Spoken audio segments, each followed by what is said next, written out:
Visões do céu. Capítulo 11. Alguns já estão no céu. Enoque. O coração de Enoque estava nos tesouros eternos. Ele estimava a cidade celestial. Vira o rei em sua glória no meio de Sião. Seu espírito, seu coração, sua conversação eram sobre coisas celestiais. Quanto maior era a iniquidade existente, mais ardente era o seu anelo pelo lar de Deus. Enquanto ainda se encontrava na terra, habitou pela fé no reino da luz. Bem-aventurados os limpos de coração, porque eles verão a Deus. Mateus 5, 8. Durante 300 anos, Enoque estivera procurando pureza de alma, para que pudesse estar em harmonia com o céu. Durante 3 séculos andara com Deus. Dia após dia almejara uma união mais íntima. Cada vez mais estreita se tornara a comunhão, até que Deus o tomou para si. Estivera no limiar do mundo eterno, havendo apenas um passo entre ele e o país da bem-aventurança. E agora abriram-se os portais. O andar com Deus durante tanto tempo praticado em terra continuou, e ele passou pelas portas da santa cidade, o primeiro dentre os homens a entrar ali. Moisés. O próprio Cristo, com os anjos que sepultaram a Moisés, desceu do céu para chamar o santo que dormia. Satanás exultara com seu êxito, fazendo Moisés pecar contra Deus e cair assim sob o domínio da morte. O grande adversário declarou que a sentença divina, és pó e em pó te tornarás, Gênesis 3,19, lhe dava posse dos mortos. O poder da sepultura nunca havia sido quebrado, e todos que se achavam no túmulo ele considerava como cativos seus, para jamais serem libertos da tenebrosa prisão. Pela primeira vez estava Cristo para dar a vida aos mortos. Como o príncipe da vida e os seres resplandecentes se aproximavam da sepultura, Satanás ficou apreensivo pela sua supremacia. Com seus anjos maus, levantou-se para contestar a invasão do território que alegava ser de sua posse. Ufanava-se de que o servo de Deus se houvesse tornado seu prisioneiro. Declarou que mesmo Moisés não foi capaz de guardar a lei de Deus, que tomara para si a glória devida a Jeová, o mesmo pecado que determinara o banimento de Satanás do céu, e viera pela transgressão sob o domínio de Satanás. O maior dos traidores reiterou as acusações originais que fizera contra o governo divino, e repetiu suas queixas da injustiça de Deus para com ele. Cristo não se rebaixou a entrar em controvérsia com Satanás. Poderia apresentar contra ele a obra cruel que seus enganos haviam operado no céu, causando a ruína de um número enorme de seus habitantes. Poderia ter apontado as falsidades proferidas no Éden, as quais haviam determinado o pecado de Adão e acarretado a morte ao gênero humano. Poderia ter lembrado a Satanás que foi sua obra de tentar Israel a murmuração e a rebelião, o que esgotara a longânima paciência de seu dirigente e, em um momento de descuido, o surpreendera no pecado pela qual caíra sob o poder da morte. Mas Cristo remeteu tudo isso a seu Pai, dizendo: O Senhor te repreenda. Judas 9. O Salvador não entrou em discussão com seu adversário, mas naquele momento, ali mesmo, iniciou a obra de quebrar o poder desse adversário decaído e de trazer um morto à vida.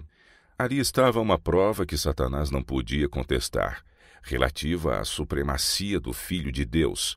Tornou-se para sempre certa a ressurreição. Satanás foi despojado de sua presa. Os justos mortos de novo viveriam. Em consequência do pecado, Moisés viera sob o poder de Satanás.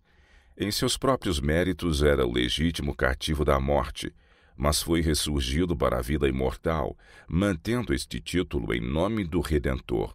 Moisés saiu do túmulo glorificado e ascendeu com seu libertador à cidade de Deus. Nunca antes que fossem exemplificados no sacrifício de Cristo, foram a justiça e o amor de Deus mais notavelmente demonstrados do que em seu trato com Moisés. Deus excluiu Moisés de Canaã a fim de ensinar uma lição que jamais deveria ser esquecida, de que ele exige estrita obediência e de que os homens devem acautelar-se em não tomarem para si a glória que é devida a seu Criador. Ele não podia atender à oração de Moisés, de que lhe fosse dado partilhar a herança de Israel, mas não se esqueceu de seu servo, nem o abandonou. O Deus do céu compreendia os sofrimentos que Moisés havia suportado, notara cada ato de serviço fiel durante aqueles longos anos de conflito e provações. No cume de Pisga, Deus chamou Moisés a uma herança infinitamente mais gloriosa do que a Canaã terrestre. No Monte da Transfiguração, Moisés estava presente com Elias, que fora trasladado. Foram enviados como portadores de luz e glória da parte do Pai e seu Filho.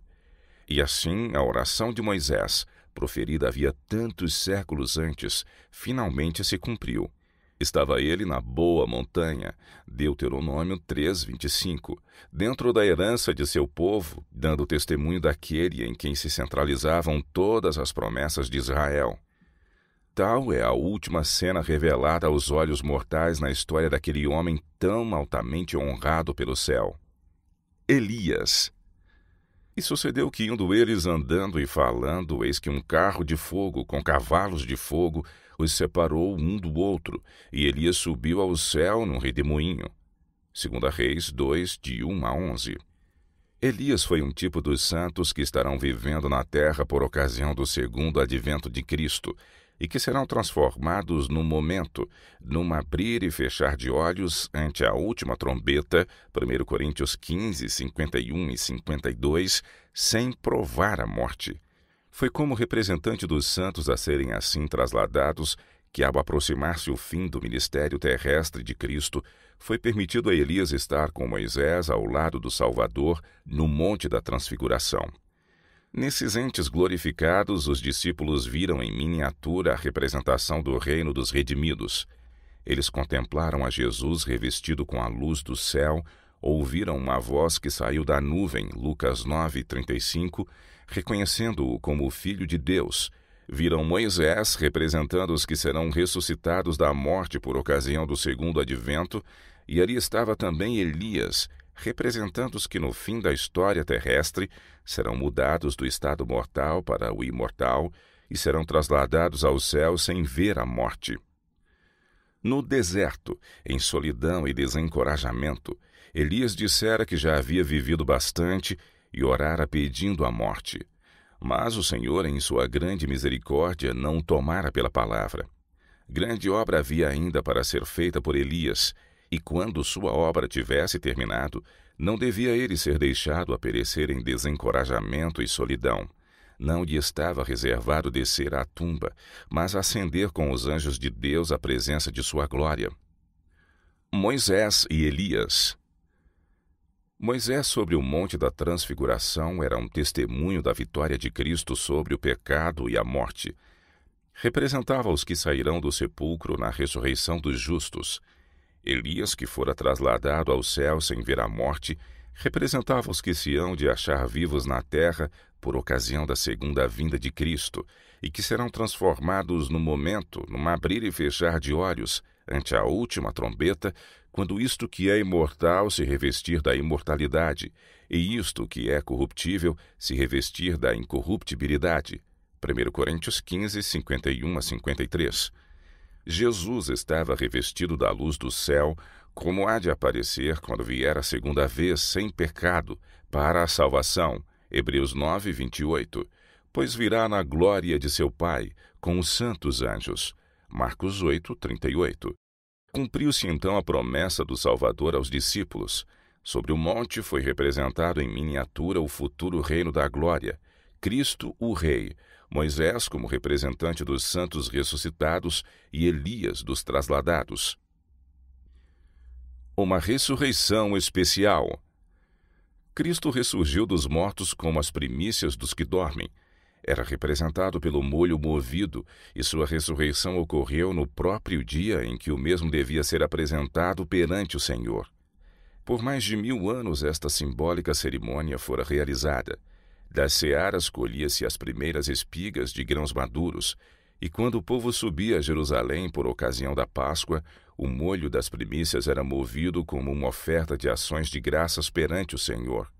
Enquanto essa oferenda não fosse apresentada, a foice não podia ser metida aos cereais, nem estes ser reunidos em molhos. O molho dedicado a Deus representava a colheita. Assim, Cristo, as primícias, representava a grande colheita espiritual para o reino de Deus. Sua ressurreição é o tipo e o penhor da ressurreição de todos os justos mortos. Porque se cremos que Jesus morreu e ressuscitou, assim também aos que em Jesus dormem, Deus os tornará a trazer com ele. 1 Tessalonicenses 4,14. Quando Cristo ressurgiu, trouxe do sepulcro uma multidão de cativos. O terremoto, por ocasião de sua morte, abrira-lhes o sepulcro, e ao ressuscitar ele, ressurgiram juntamente. Eram os que haviam colaborado com Deus e que, à custa da própria vida, tinham dado testemunho da verdade. Agora deviam ser testemunhas daquele que os ressuscitara dos mortos. Durante seu ministério, Cristo ressuscitara mortos. Fizera reviver o filho da viúva de Naim, a filha do principal e Lázaro. Estes não foram revestidos de imortalidade. Ressurgidos estavam ainda sujeitos à morte. Aqueles, porém, que ressurgiram por ocasião da ressurreição de Cristo, saíram para a vida eterna. Ascenderam com ele como troféus de sua vitória sobre a morte e o sepulcro.